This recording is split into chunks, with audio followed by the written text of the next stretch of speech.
August 1944. Somewhere in the middle of the Pacific, the sound of diesel engines hums over calm waves. A U.S. Navy transport ship carries a group of captured Japanese soldiers, men who once swore never to surrender. Now they sit on the deck, heads down, hands tied loosely, their eyes fixed on the floor. The air smells of salt and rust. When the ship docks in Hawaii, the prisoners are marched into a fenced camp surrounded by palm trees and barbed wire. They expect humiliation or death, but instead they are led into a mess hall. The room is quiet. American cooks in white aprons serve them trays filled with rice, vegetables, and, to their disbelief, meat, soup, and a small portion of ice cream. The men stare, frozen. One trembles, another lowers his head. A few begin to cry, not from fear but from something they can't explain. For the first time in months, they feel warmth, not hatred. And in that silence, something changes. To understand that quiet scene inside a Hawaiian POW camp, we have to step back to the burning islands of the Pacific in 1944. For years, the war between Japan and the United States had been one of the most brutal in modern history. The Pacific wasn't just a battlefield, it was a furnace. From the dense jungles of New Guinea to the black volcanic sands of Iwo Jima, both sides fought under the sun, in mud, blood, and smoke. To the Japanese soldier, surrender was worse than death. Since childhood, they had been taught that capture meant shame, not only for the soldier but for his family, his ancestors, his nation. Their training drilled one message again and again: die, but do not be taken alive. So when American troops first began capturing Japanese soldiers, they were shocked to find how rare it was.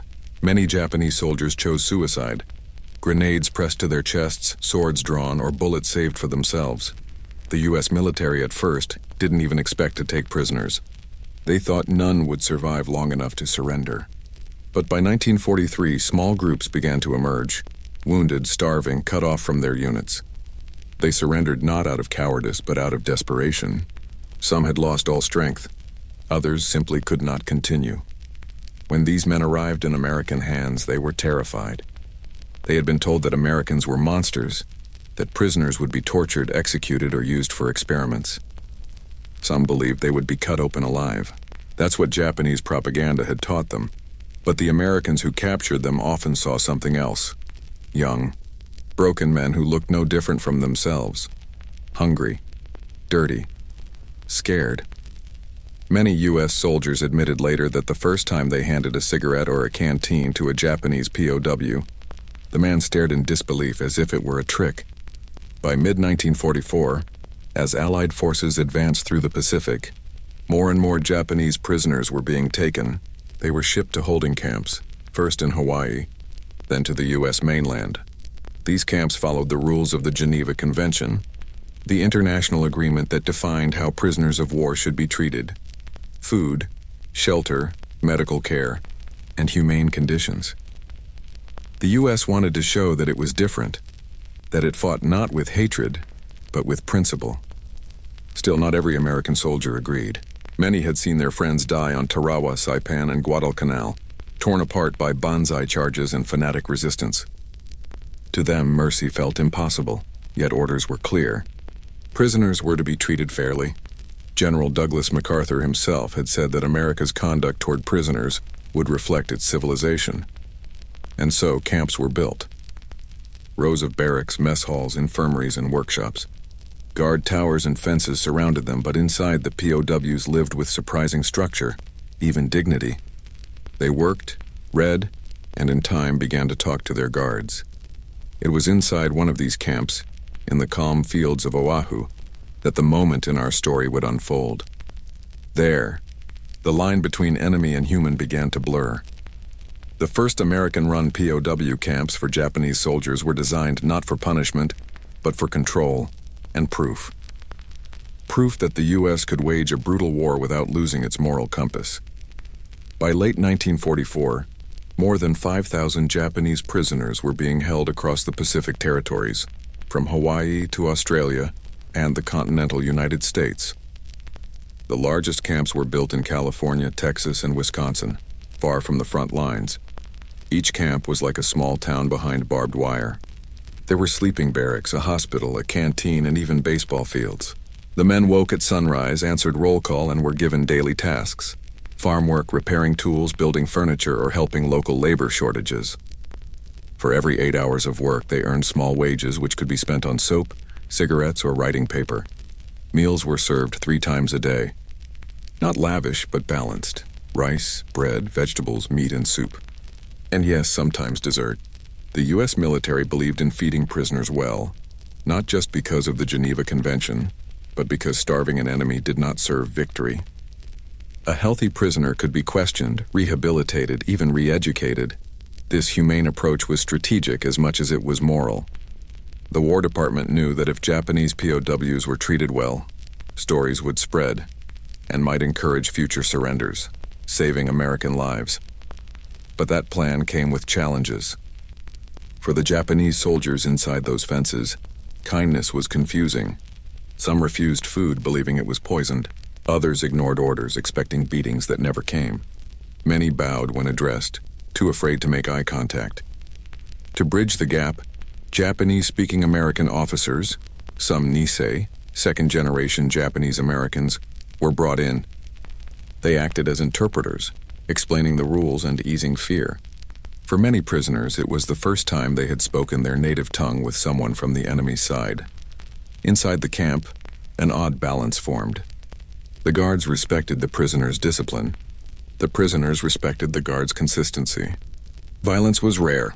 Most camps operated without major incidents. American soldiers often said, "They're the most orderly prisoners we've ever had." Still, tension always lingered. Outside the fences, the war raged on, with headlines of Iwo Jima and Okinawa reminding guards that these same men once fought with fanatic loyalty. Inside, the prisoners wrestled with shame. Some had lost all sense of identity. Others began to question the world they'd been raised in. To the Americans, feeding their enemy was a duty. To the Japanese, being fed by the enemy was humiliation. And yet, food, the simplest, most human act, slowly became the bridge between two worlds. In letters home, U.S. guards wrote about how shocked they were to see Japanese prisoners weep during meals. Some prisoners later testified that the first bowl of soup, the first piece of bread, was the moment they realized Americans were not the demons their officers had described. The camp commandants noticed this too. Some began ordering small gestures, like serving familiar dishes, rice when available, or letting prisoners celebrate seasonal rituals quietly. These weren't acts of sympathy. They were acts of control through humanity. Because for every soldier who felt compassion, another questioned, "Why are we feeding men who once bayoneted our friends?" The answer came from high command, "Because that's who we are." And in that difference lay the true battle, not between armies, but between ideas of what it meant to be civilized. Soon, one camp's quiet lunchroom would turn into a scene that captured that conflict perfectly, where mercy met disbelief, and enemies saw each other as men for the first time. When the first trays of food were placed before the Japanese prisoners, it wasn't just a meal. It was a collision of worlds. Every small action, every glance, carried meaning that went far beyond that camp's wooden walls.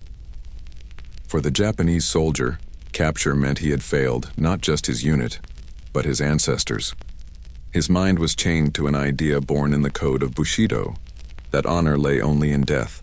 In their military training, they were told that surrender would bring unbearable disgrace to their families. If you are captured, their manual said, you are already dead. So when these men sat before an American meal, clean plates, real silverware, warm rice, and soup, they felt a strange confusion. They expected mockery or starvation. Instead, they were being treated like humans. Many didn't know how to react. Some refused to eat at first. Others bowed deeply to the guards, not knowing whether gratitude or guilt was the right response. For some, the smell of the food alone was enough to break them. After months of eating insects, drinking dirty water, and watching comrades die in caves, the simple sight of cooked food stirred memories of home, of wives, mothers, and the sound of family meals long gone. And when that emotion hit, it wasn't pride that held them. It was grief. The American guards had their own inner battle. Many had fought in the Pacific or lost friends there. They'd seen suicide charges, ambushes, and mutilations, acts that made them believe the Japanese would never surrender. So when these same enemies arrived in chains, frail and starving, most guards didn't know what to feel. At first, anger ruled. Some wanted to turn away. Others watched in silence, unsure how to treat the men they had once fired upon. But the rules were clear: no mistreatment, no revenge. Orders came straight from Washington. Treat them well because the world is watching, so they did. They served the food, handed out utensils, and stood by as the prisoners hesitated. Slowly, something shifted. One guard later wrote in his diary, "They looked like boys. Just boys in dirty uniforms." For many Americans, that day forced a change in perception. They saw that mercy could wound pride more deeply than violence, but it also reminded them of what they were fighting for, not just victory, but humanity itself. The food that day wasn't special by military standards, just hot rice, soup, vegetables, and a bit of meat. But to those prisoners, it was more than survival. It was recognition. It said, "You are alive, and you will be treated as such." American officers believed that proper meals helped maintain order. A fed prisoner was calmer, less likely to resist. But for the Japanese, every bite was emotional. Each taste reminded them that they were still men, not ghosts of a failed army. One prisoner later recalled, "I felt shame, yet I could not stop eating. I had forgotten what warm food tasted like." Another remembered that an American cook smiled as he poured soup, a small gesture that shattered years of propaganda in an instant. The room stayed quiet. No laughter, no conversation. Only the sound of spoons and quiet weeping. It wasn't dramatic, but it was deeply human. In that silence, something unseen happened. Enemy lines blurred. The war, for a brief moment, disappeared. It was a single act, a meal served in kindness.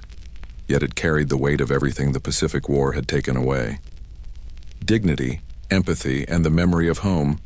And for the American guards who witnessed it, the sight of their enemies crying over a simple meal would stay with them for the rest of their lives. Before their capture, every Japanese soldier had been fed the same image, that Americans were monsters. Posters and broadcasts warned that if captured, Japanese troops would be burned alive, tortured, or used for medical experiments. This was no small thing. It was the foundation of their will to fight to the death. When the first groups of POWs arrived in Hawaii or California and found clean uniforms, medical care, and proper meals, that entire belief system began to crumble. Some prisoners even feared it was a trick, that kindness was just another form of torture. But after days, then weeks, they realized it was real. American intelligence quickly recognized the power of this. Reports were quietly circulated. Humane treatment could weaken Japan's will to resist. If captured soldiers returned home with these stories, they might plant doubt among those still fighting. In this way, compassion became a psychological weapon, not of deceit, but of truth. For the prisoners, this collapse of propaganda was both relief and pain. They began to question everything they had been told about honor, death, and their emperor. One historian later described it as the first crack in an unbreakable wall of belief. To the Americans, food was a right. To the Japanese, it was something to be earned through duty and effort. That cultural divide ran deep. In Japan, wartime rations had reduced meals to almost nothing. A few grains of rice, dried fish, or boiled roots.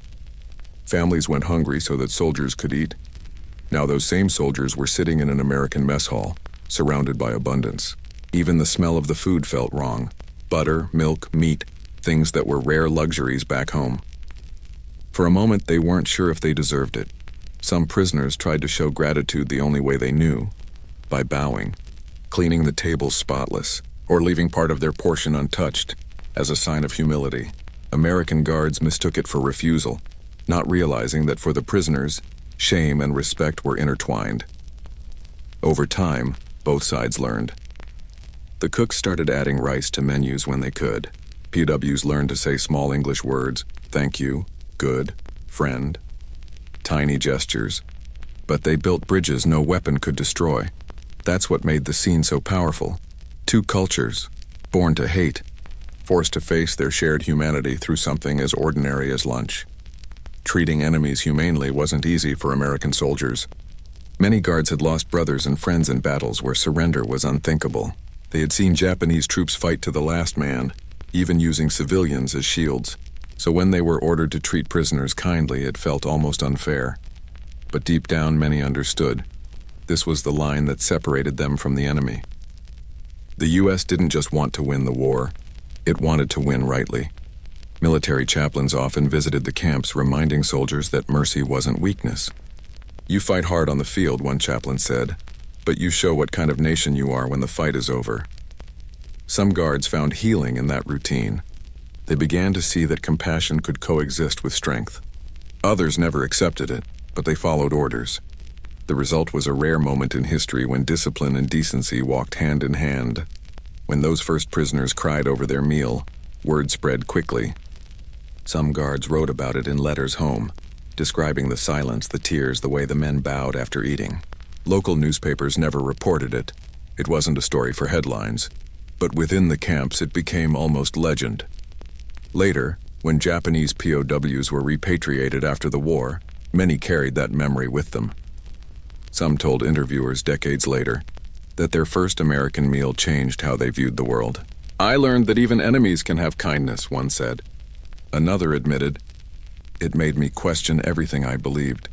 That's the power of a simple act, a meal that turned into a mirror, showing both sides what war had tried to erase. Morning light poured over the camp in soft gold, falling across rows of wooden barracks and a long mess hall built from pine and tin. The war felt far away, but no one inside truly forgot it. The guards carried rifles. The prisoners carried memories. The bell rang for breakfast. The line formed silently. Thin, pale men in tattered uniforms, each with a numbered tag stitched to the chest. Their steps were slow, almost hesitant, as if each footfall needed permission. A faint breeze moved through the palm trees beyond the wire, but inside the compound the air was heavy. American cooks worked behind the counter, sleeves rolled up, ladles steaming with oatmeal and soup. They'd done this hundreds of times for their own troops, but today felt different. Every movement seemed watched, measured. This was no ordinary meal. The first prisoner stepped forward. He couldn't have been more than 20. His hands shook as he took the tray. When the cook dropped a spoonful of oatmeal onto his plate, he flinched, then realized it wasn't punishment. It was food. Real food. He moved on, received a small piece of bread, a slice of fruit, and a cup of hot coffee. The smell rose up, sweet, warm, unreal. He looked down at it as if it were something from another world. Across the hall, more trays clattered. Guards stood along the walls, rifles slung loosely, eyes scanning but calm. No one spoke. The prisoners sat at long wooden tables, heads bowed. For a moment, no one touched their food. Then one man, older, an officer by his posture, lifted his spoon. His hands trembled. He took one slow sip of soup. It was thin but hot. The taste hit his tongue and something inside him cracked. He lowered the spoon, covered his face, and began to cry. It wasn't loud, just a quiet, broken sound, like air leaving a body after too long in the cold. Another soldier looked at him, then at his own bowl. His lips trembled. Soon others began to weep too, silently, almost ashamed of their own emotion. The guards exchanged glances. None of them moved. Some looked down. One, a young corporal from Kansas, swallowed hard and turned away. He later wrote in his journal, "I thought they'd curse us. Instead they cried, and I didn't know what to do." For the prisoners, the moment was overwhelming. Months of hunger, fear, and indoctrination melted under the warmth of something so simple, a meal without hate. They had been taught that Americans were cruel, godless. Yet here they were being fed, cared for, even given sugar for their coffee. One guard quietly told the cook, "Give them seconds if there's enough." There was. A few minutes later, the men received more oatmeal and even a small scoop of vanilla ice cream, left over from the soldiers' supply. That was when the emotion deepened. Ice cream, a luxury unknown to most Japanese soldiers, felt like a gesture too kind to be real. Some froze, staring at it. Others whispered prayers.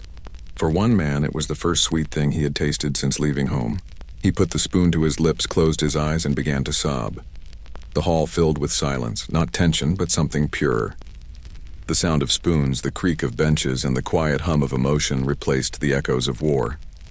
No speeches were made. No one explained the meaning of that moment. But everyone there, prisoner and guard alike, understood that something larger than duty had taken place. That morning, enemies didn't exist. Only men. Tired, hungry, human. Later that day, the camp commander, a decorated officer from the mainland, walked through the mess hall and stopped at one of the tables. He looked at the empty plates, the half-finished coffee, and the quiet faces. "They'll remember this," he said softly. And they did. Many of those POWs would carry that memory across oceans and decades. To them, that breakfast wasn't just food.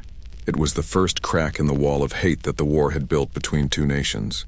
But the war outside still raged. And soon even this fragile peace would be tested by the violence returning from the front lines. Word of what happened in that Hawaiian camp spread quietly, carried not by headlines or radio, but by men who had seen it with their own eyes. Guards talked among themselves at night, their voices low as if the memory demanded silence. They cried, one said, like they'd never seen kindness before. In other camps across the Pacific, similar scenes unfolded. In California, Texas, and even in the Midwest, Japanese POWs sat down to meals that changed everything they believed about their enemies. It wasn't propaganda. It wasn't strategy on paper. It was humanity, practiced through the most basic act of care, military officials noticed.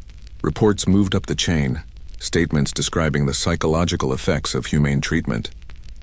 The War Department began to realize that every well-fed prisoner was a living broadcast against Japanese wartime lies.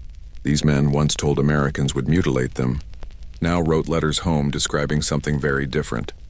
Those letters would be read by U.S. intelligence before being sent, and sometimes they were copied and studied.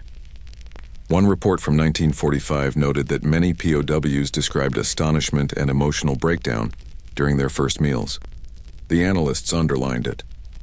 Food and kindness appeared to neutralize enemy hostility faster than punishment. But not everyone agreed with that approach. Some American soldiers, fresh from battles at Iwo Jima or Leyte Gulf, felt anger at the sight of their former enemies eating well, while their own friends lay buried in Pacific soil. "They killed our men," one Marine said bitterly. "Why do we feed them steak?" The answer was simple, though not easy, because it was the right thing to do. America's strength, commanders argued, came not only from its firepower, but from its restraint. To break the cycle of hatred, someone had to stop swinging. Still, those emotional scenes inside the camps carried a strange tension. For many guards, the sight of prisoners weeping didn't inspire triumph. It created discomfort. These were men who had been trained to fight, not to comfort. Now they were facing the raw reality that compassion could be as powerful as combat. One U.S. interpreter, a Japanese-American soldier named Kenji Sato, later recalled the moment a prisoner approached him after a meal. The man bowed deeply and said in broken English, "You not demon, you human." Sato never forgot it. "In that instant," he said, "I felt the war lose a piece of its grip." Outside the fences, however, the war machine pressed on. The Battle of Okinawa would claim over 200,000 lives, including tens of thousands of civilians. And yet, within the POW system, a quiet countercurrent flowed, one that showed a side of the war the world rarely saw. In time, American authorities began to use the humane treatment of prisoners as a tool for psychological warfare. Leaflets were dropped over Japanese-held islands promising fair care, medical treatment, and food for those who surrendered. Some were ignored, but others, desperate soldiers facing hopeless odds, believed them. Historians later credited this campaign, in part, with increasing surrender rates in the final months of the war. Not because the Japanese suddenly lost their will to fight, but because they began to question whether their enemy was truly the monster their leaders described. Inside the camps, life stabilized. The Japanese POWs worked, learned, and in some cases even helped harvest crops alongside American civilians. They received medical care, wrote letters, and gradually rebuilt a sense of normalcy.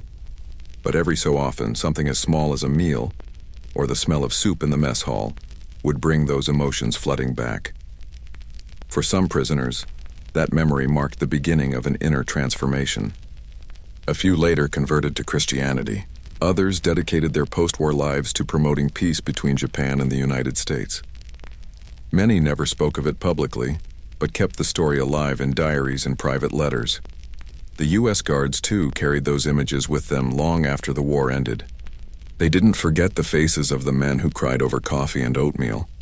One wrote decades later, It was the first time I realized that mercy could be stronger than hate. That single act, a meal served with decency, became a quiet kind of victory. Not one measured in territory or weapons, but in the human spirit's refusal to surrender to cruelty. And as the war neared its end, with the mushroom clouds of Hiroshima and Nagasaki rising on the horizon, those small mercies stood out even more sharply. Reminders that amid unimaginable destruction, some still chose compassion. For the Japanese prisoners who survived, that first American meal would forever remain a paradox, a moment of shame, grace, and awakening all at once. For the Americans who witnessed it, it was proof that even in war, humanity could still win small battles. That morning in the mess hall wasn't recorded in official history books. No medals were given, no photographs taken. But in that silent exchange, food given, tears shed, something shifted in both nations' hearts. And long after the guns fell silent, that memory lingered, quietly shaping how former enemies would one day become allies. When the guns finally fell silent in August 1945, the world stood between ruin and renewal. Japan lay in ashes, its cities burned to the ground, its people broken. And scattered across the Pacific and the American mainland were thousands of Japanese, prisoners who had survived captivity. Men who had entered the camps as enemies and would leave as something else. For many of them, the memory of that first meal never faded. It became the moment they realized that survival was not disgrace, that life after surrender was possible. Those who had once been told they would be tortured instead found order, food, and strange, quiet dignity. By the war's end, the United States held nearly 50,000 Japanese POWs in over 20 main camps. Their treatment remained remarkably consistent: shelter, clothing, work, education, and medical care. The policy had been tested, criticized, and doubted, but it endured. It wasn't about kindness alone. It was about purpose. American officials believed that fair treatment could turn prisoners into witnesses, proof that democracy fought differently. The plan worked. When Japan finally surrendered, intelligence officers interviewed returning POWs. Many described shock at how well they'd been treated. They spoke of regular meals, honest guards, and discipline without cruelty. Some said they had cried not from hunger, but from shame, realizing they had been lied to by their own leaders. Those words became powerful tools. Reports from these prisoners were quietly circulated in post-war Japan through occupation officials and local newspapers. Stories of humane treatment challenged old propaganda and opened the door to understanding. The war had dehumanized both sides, but these experiences hinted that something better could follow. Inside the camps, daily life had slowly become a strange rhythm of recovery. Prisoners worked in fields, built furniture, learned English, or helped American farmers whose sons were still overseas. They received letters and eventually news that the emperor had surrendered. Some collapsed in disbelief. Others wept, not from defeat, but from relief. When repatriation began, the process was slow and careful. Each man was given new clothes, a health inspection, and rations for the journey home. For many, stepping back onto Japanese soil brought mixed emotions: joy at returning home, but fear of being seen as disgraced. In Japanese society, surrender still carried a heavy stigma. Some former POWs hid their experiences for decades. Others spoke quietly, only among friends, about the moment they had cried over food in an American camp. Meanwhile, within the U.S. military, those same events had left a mark of their own. Commanders cited the POW program as proof of America's moral strength. "We won with decency," one report concluded. It wasn't a boast, it was a statement of belief. The United States had fought a ruthless war, but it had not abandoned the rules that defined its values. In the years after 1945, that distinction mattered. When the Cold War began, American diplomats pointed to their treatment of prisoners as evidence that democracy and compassion could coexist. Quietly, those forgotten mess halls became part of a larger story, one about rebuilding trust between nations that had once sought to destroy each other. Back in Japan, small circles of former POWs began to share their memories. Some joined peace organizations. Others wrote letters to American veterans, thanking them for simple acts of humanity. A few even returned to the U.S. decades later, visiting the camps where they had been held. One old soldier told a local reporter in Texas, "It was the first time I learned my enemy could have a heart." For the guards who had served them, those memories never faded either. They had seen the war's worst, yet in the camps, they had also seen its opposite. One former sergeant summed it up simply, "In those quiet days, I think we all remembered what being human felt like. But history rarely leaves kindness untouched." As the story of the camps spread, critics emerged, some claiming that such generosity had been naive, that mercy to the enemy made the war longer, yet others argued that mercy was the only way to end it. In truth, the reality was more complex, a balance between justice and conscience that every soldier on both sides had to face. And as both nations began to rebuild from the wreckage, that balance, forged in the quiet halls of POW camps, would shape how they remembered the war itself. In the years that followed Japan's surrender, the memory of its prisoners' treatment quietly became part of a larger transformation, one that turned former enemies into allies. The world watched as two nations that had once fought a total war began to rebuild side by side. What started in the barbed wire camps of Hawaii and the farmlands of Texas would ripple through diplomacy, culture, and the moral foundations of modern warfare. For the Japanese who returned home, the transition was painful. Many were branded as failures. Families often didn't know how to speak to men who had surrendered. Yet as Japan began rebuilding under American occupation, stories from POWs began to surface, of the meals, the doctors, the guards who treated them fairly. These quiet memories clashed with everything wartime propaganda had taught, and slowly, they began to shift public perception. When General Douglas MacArthur oversaw the reconstruction of Japan, his mission was not revenge, it was renewal. American officials encouraged former POWs to share their experiences as evidence of what democratic values looked like in practice. Leaflets, education programs, and even early radio broadcasts spoke of respect and order, of rebuilding trust rather than feeding hate. In a way, that first American meal, rice, soup, and ice cream, became a small but symbolic lesson in post-war policy. Feed first, then rebuild. Historians now see these acts as the early threads of what would become the U.S.-Japan alliance.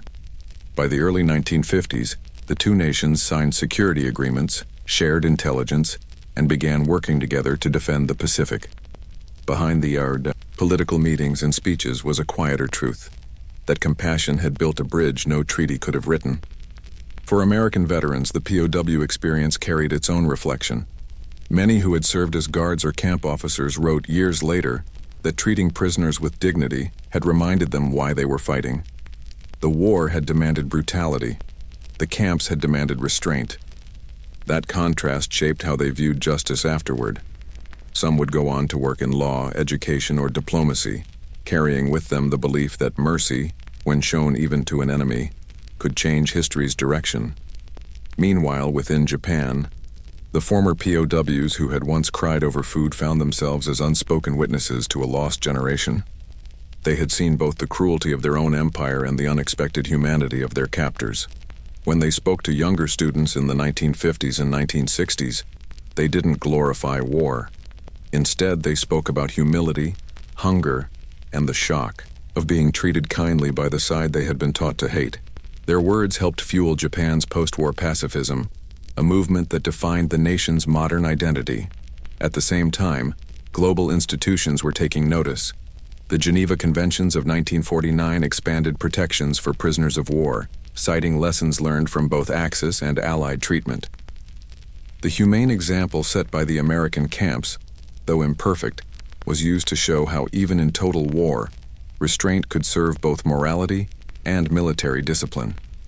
The idea wasn't sentimental, it was strategic. A soldier who believed in the fairness of his nation fought with a clearer conscience. In American history books, the story of Japanese POWs in U.S. camps rarely earned headlines. It didn't fit the usual image of fire bombings, island battles, or atomic clouds. Yet in the quiet spaces between those horrors, it offered something essential, proof that decency could survive even in the darkest times. Decades later, as Japan became one of America's closest allies, veterans from both sides began to meet. Some reunions took place in those very camp locations, now silent fields or small museums. Photographs show old men shaking hands, smiling awkwardly, sometimes crying. One Japanese veteran interviewed in 1992 said, "I remember the first time they gave us ice cream. It was sweet, and so was forgiveness." For historians, that sentence holds the entire moral weight of the Pacific War, not in its battles, but in what followed them. Because in the end, the real victory wasn't only military, it was human. War reveals what humans are capable of, both the cruelty that destroys and the compassion that rebuilds. In the story of the Japanese prisoners who cried over their first American meal, the war's harshness met its quiet opposite. It showed that even when nations are divided by blood and fire, a single act of decency can carry more power than any weapon. For the Americans who served them food, it was a small duty, just following orders, feeding men who had surrendered. For the prisoners, it was a moment that broke years of fear and indoctrination. A bowl of rice and a scoop of ice cream became something far greater, proof that their enemies were still human. That realization outlasted the war. It crossed oceans, survived decades, and reshaped how two nations saw each other. The United States and Japan would rebuild not just through politics or treaties, but through the quiet understanding that mercy had already begun the work of peace. When historians speak of victory, they often count land, weapons, or lives. But there is another kind of victory, the kind that happens in silence around a table, when those who were enemies discover they are not so different after all. The story of those prisoners isn't about defeat or surrender. It's about recognition, that dignity can exist even behind barbed wire, that compassion can survive even in war. And maybe that's what history truly remembers. Not the noise of guns, but the sound of a soldier setting down a tray, and another soldier, once an enemy, whispering thank you. That's where war ends. Not in surrender, not in treaties, but in understanding.